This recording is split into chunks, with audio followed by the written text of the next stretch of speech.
Well, hello there, and welcome to Nowhere to Hide. Today, we're going to talk about gun registration in Idaho. And I know you're thinking, really? Idaho? That seems like something that could never possibly happen here. But the crazy thing is, it could happen here, and in fact, may be happening here just in kind of a sneaky backdoor sort of way. I've got details coming up.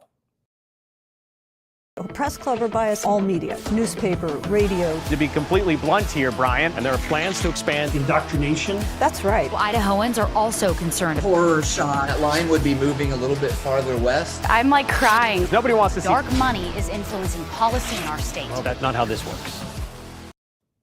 Once again, welcome to Nowhere to Hide. Twice a week, I get to sit down and go over some of the news stories that maybe don't get so much coverage from the press, or if they do get coverage, it's usually incomplete or it's intended to lead you in one predictable direction, which is toward a more left-wing, wink, wink, moderate point of view. So as a good extremist or an extremist in good standing, that is, as someone who cares about his God-given rights and is willing to stand up for them, I was a little bit concerned when I saw the headline about firearm registration in Idaho. Now, this is from former State Senator Christy Zito's Substack. And she talks about, first of all, she poses the question, firearm registration in Idaho? I know most of us would say there's no possible way, but she says, yes, the answer is there is a danger of this happening. It's not supposed to, but here's what happens. She says a couple of weeks ago, Idaho Dispatch broke a story about what seems to be a firearm registration happening in cities across Idaho. Now, the story broke in the Twin Falls area by the Idaho Dispatch and the owners of two firearm stores, Quick Response Firearms, that's Tara and Daniel Corsini, and Homestead Tactical, which is Joshua Van Dyke. And the problem here is that according to these local gun shops, the Twin Falls Police Department was pushing firearm store owners to enroll in what's called the Leads Online program. That's a third-party data collection software system for certain local firearm transfers. Leads Online requires information on the firearm as well as personal information on the person selling that firearm. I actually had a chance to interview both the Corsinis as well as Joshua Van Dyke. And one thing I want to make very clear here, these are people who are in no way opposed to law enforcement. This is not defund the police type thinking. In fact, Daniel Corsini used to be in law enforcement. They're very much on the side of keeping guns out of the hands of violent criminals. But they also understand that when you have a third party involved and you are collecting that personal information on people who are accused of no crime or who are part of no investigation, it starts to get just a little bit shady. But does it help the police? Well, yeah, sure. It takes the place of police work, and it takes the place of, things like probable cause or reasonable articulable suspicion or things that need to exist before the state should focus its attention on a specific person, if that makes sense. So these shops said, no, we don't want to do this. And we're actually pressured pretty strongly by members of law enforcement to do so. So where did it go from there? Well, it actually went to the Attorney General's office. Now, several of these shops, as Christie reports, refuse to use Leads Online, saying we want to protect our customers' personal information. In other words, if they're not part of an investigation, you shouldn't be keeping this information. This third party, who has access to it, where does the information go? Even if the police department doesn't keep it, that information is now captured by someone. And the police could not answer. Where does it go from here?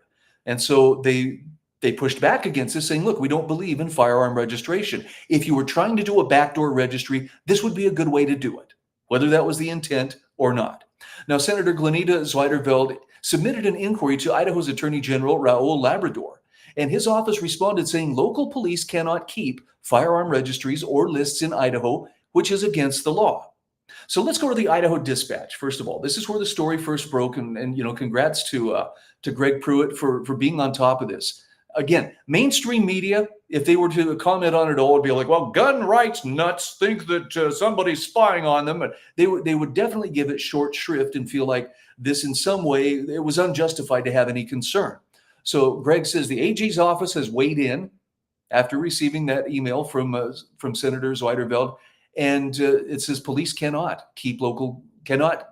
cannot keep gun lists or registries as the Twin Falls dispute continues.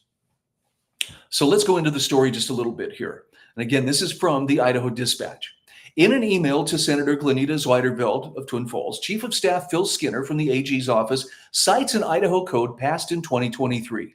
Now, the bill, HB 295, was named the Second Amendment Financial Privacy Act. You can find that code in Idaho Code 18-3326A. Skinner's email to Zweiterveld, who was co-sponsor of HB 295, says the following. This should put the matter to rest.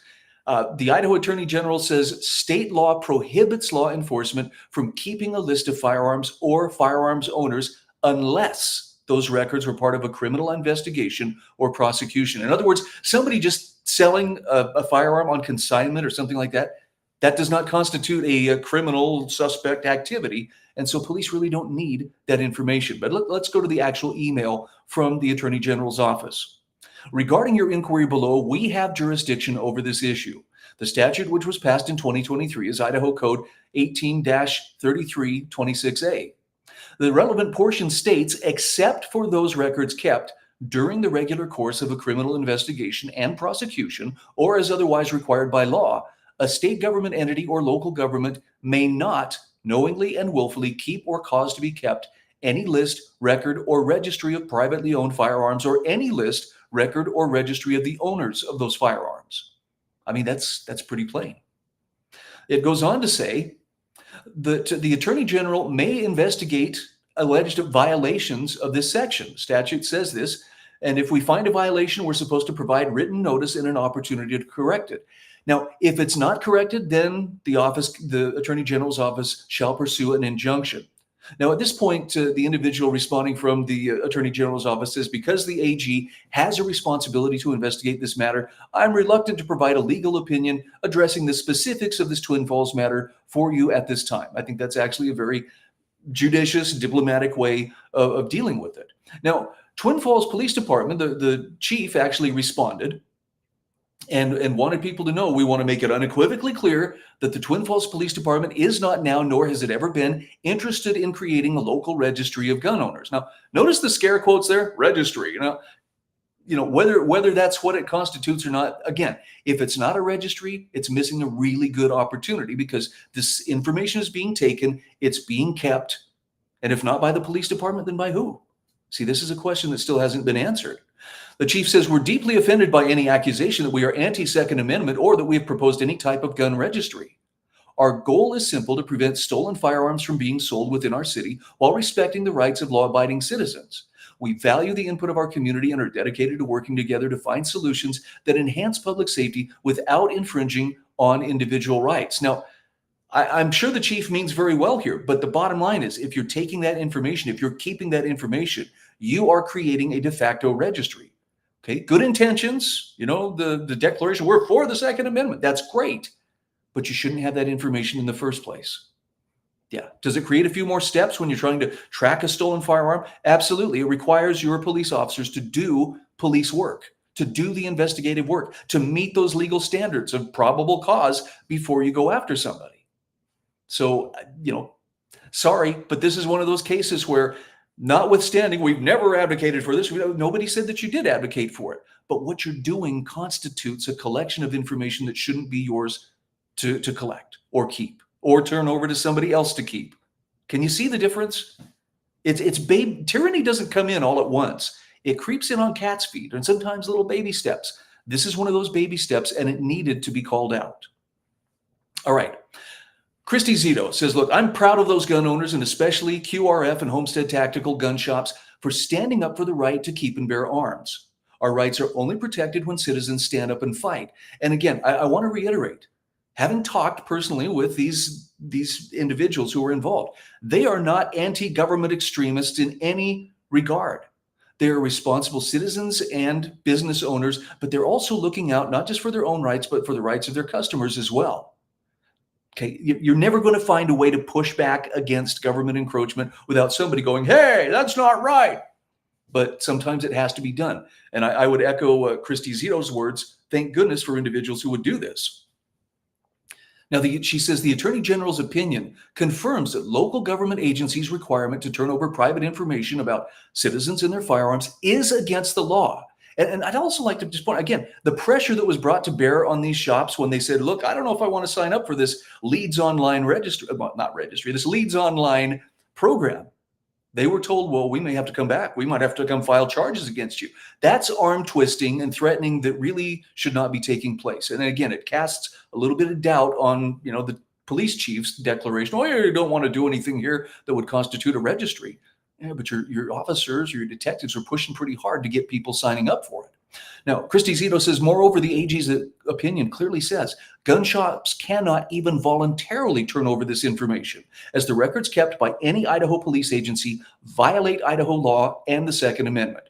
And she says, I am grateful for Attorney General Labrador's office protecting the rights of Idaho's gun owners. Attorney General Labrador catches a lot of flack, particularly from the media and especially from establishment rhinos and the Democrats in Idaho. Oh, they do not like the fact that he asserts and sometimes has to enforce there are proper limits to government power. This is one of those cases. So if you hear that word extremist being thrown around, just know it's kind of par for the course. Anybody who stands up and says government can't cross this line or there are limits on government power, that's what our natural rights are. They are the rights that limit government's power over us. And it is right that government power be limited over us in many instances. So little something for you to chew on. Again, this is not about let's all hate on the police. It's just police. If you start to stray out of your lane, someone needs to beep the horn and tell you to gently get back in your lane. This is one of those instances. I'm Brian Hyde, and this is Nowhere to Hide. Press Club or bias all media, newspaper, radio. To be completely blunt here, Brian, and there are plans to expand indoctrination. That's right. Idahoans are also concerned. Horror shot. That line would be moving a little bit farther west.